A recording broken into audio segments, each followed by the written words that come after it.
మంత్రి గారి సమాధానం చూస్తే అధ్యక్ష వాస్తవాలు సభ ముందుకు రాలేదని నేను భావిస్తా ఉన్నా అధ్యక్ష. ఎందుకంటే మంత్రి గారి సమాధానం చూస్తే ఎవరైతే కొంతమంది ఎంపిక కాలేని వాళ్ళు కోర్టుకు వెళ్ళారని చెప్తా ఉన్నారు. కానీ అధ్యక్ష ఇక్కడ ప్రధానంగా ఏపీపీఎస్సీలో ఆనాడున్న మెంబర్లు కావచ్చు, ఏపీపీఎస్సీలో ఆనాడు రిహాబిలిటేషన్ సెంటర్గా మార్చి డీజీపీగా మార్చిన గౌతమ్ సవాంగ్ గారిని చైర్మన్ చేయటం, పిఎస్ఆర్ ఆంజనేయులు గారు లాంటి వాళ్ళని సెక్రటరీలుగా పెట్టడం, అలాగే సీఎంఓ ఆఫీస్లో ఉన్న ధనుంజయ రెడ్డి లాంటి వాళ్ళు, వాళ్ళకు సంబంధించిన వ్యక్తులు ఎవరు అధ్యక్ష బోర్డు మెంబర్లుగా వేసిన వాళ్ళు ఎల్ఐసి డెవలప్మెంట్ ఆఫీసర్లు, అలాగే సోషల్ సర్వీస్ పేరు మీద ఎవరున్నారు ఫక్తు వైకాపా నాయకులు కార్యకర్తలు ఉన్నారు.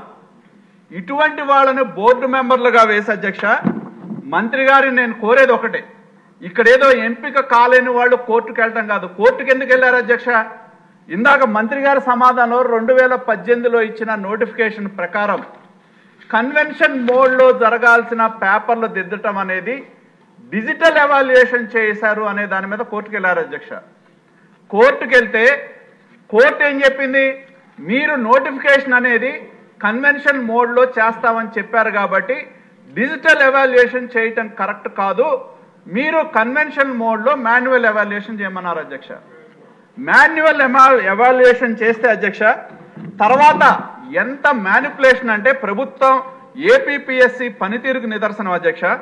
మాన్యువల్ ఎవాల్యుయేషన్ చేయమని చెప్పి కోర్టు ఆదేశం ఇచ్చి దానిలో 1/10/2021 ఆదేశం ఇస్తే అధ్యక్ష ఎన్ని నెలల్లోపు చేయమన్నారు? 3 నెలల్లోపు చేయమన్నారు అధ్యక్ష. కోర్టు జడ్జిమెంట్ కోర్టులో కామెంట్ చేశారు అధ్యక్ష, changes in the rules of game after game was started. ఆట మొదలు పెట్టిన తర్వాత రూల్స్ మార్చుకోవడం, మనకు కావాల్సిన వాడికి ఉద్యోగాలు ఇవ్వాలని, మనకు కావాల్సిన వాడికి అపాయింట్మెంట్లు ఇవ్వాలని, ఇటువంటివన్నీ కూడా చేయటం మూలాన ఏదైతే నోటిఫికేషన్లో వచ్చిన దానికి విరుద్ధంగా వెళ్ళారు. ఆ విధంగా చేశారా? నోటిఫికేషన్లో కన్వెన్షనల్ మోడ్లో మాన్యువల్గా చేయాల్సింది డిజిటల్ మోడ్లో ఎందుకు చేశారని చెప్పి నేను మంత్రి గారిని అడుగుతా ఉన్నా అధ్యక్ష. కోర్టు ఆదేశం వచ్చిన తర్వాత మళ్ళీ మాన్యువల్ చేశారు అధ్యక్ష.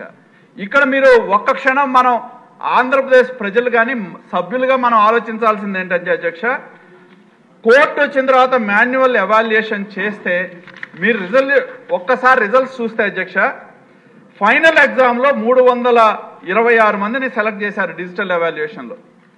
దాన్నే మాన్యువల్ ఎవాల్యుయేషన్లో చేస్తే అధ్యక్ష 326 మందిలో ఎవరైతే డిజిటల్ ఎవాల్యుయేషన్లో సెలెక్ట్ అయ్యారో దానిలో 202 మందికి ఎలిజిబిలిటీ రాలా. ఒకటి అంటే 60%కి రాలా. రానప్పుడు ఏం చేయాలి? రీవెరిఫికేషన్ చేయాలి, చేయలే.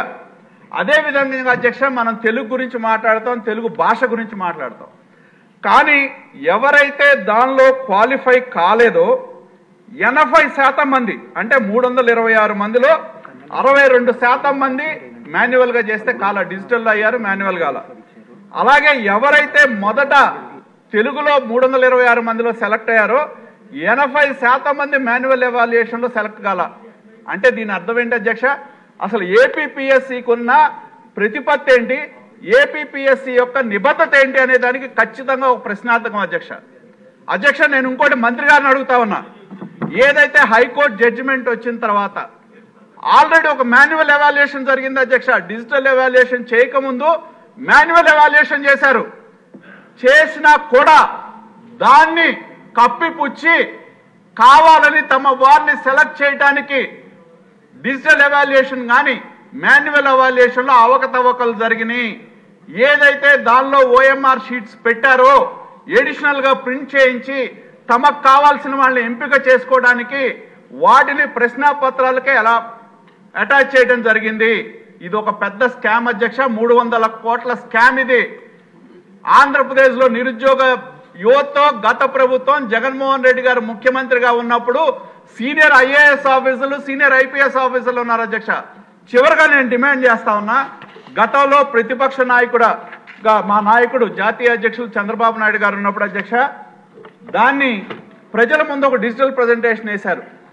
ఏ విధంగా దీనిలో పేపర్లు దిద్దే దగ్గర నుంచి అక్రమాలు జరిగినాయో ప్రజల ముందు ఉంచారు అధ్యక్ష. మరి ఆ రోజు మేము డిమాండ్ చేశాం, ఎందుకంటే సీనియర్ ఐపీఎస్ ఆఫీసర్లు ఉన్నారు, తర్వాత ఏపీపీఎస్సీ సెక్రటరీగా ఉన్న ఆయన ఇంటెలిజెన్స్ డీజీ అయ్యాడు. ఇటువంటి సీనియర్ ఆఫీసర్స్ ఇన్వాల్వ్ అయ్యారు కాబట్టి సిబిఐ ఎంక్వైరీ కావాలని చెప్పి ఆ రోజు మా నాయకుడు చంద్రబాబు నాయుడు గారు ప్రజెంటేషన్ ముందు వేస్తూ కోరటం జరిగింది అధ్యక్ష. అలాగే మా యువ నాయకుడు నారా లోకేష్ గారు కూడా జాతీయ జనరల్ సెక్రటరీగా ఏదైతే దీని మీద జరిగిన అవకతవకల మీద సిబిఐ ఎంక్వైరీ కావాలని అడిగారు. ఎందుకంటే ఈ రాష్ట్రంలో ఉన్నత పదవుల్లో ఉన్న ఐపీఎస్ ఆఫీసర్లు, ఐఏఎస్ ఆఫీసర్లు దీనిలో ఇన్వాల్వ్ అయ్యారు కాబట్టి ఖచ్చితంగా దీని మీద సిబిఐ ఎంక్వైరీ చేయాలని చెప్పి నేను ప్రభుత్వాన్ని, గౌరవ మంత్రి గారిని నేను డిమాండ్ చేస్తా ఉన్నా అధ్యక్ష. Like and subscribe Eagle Media Works.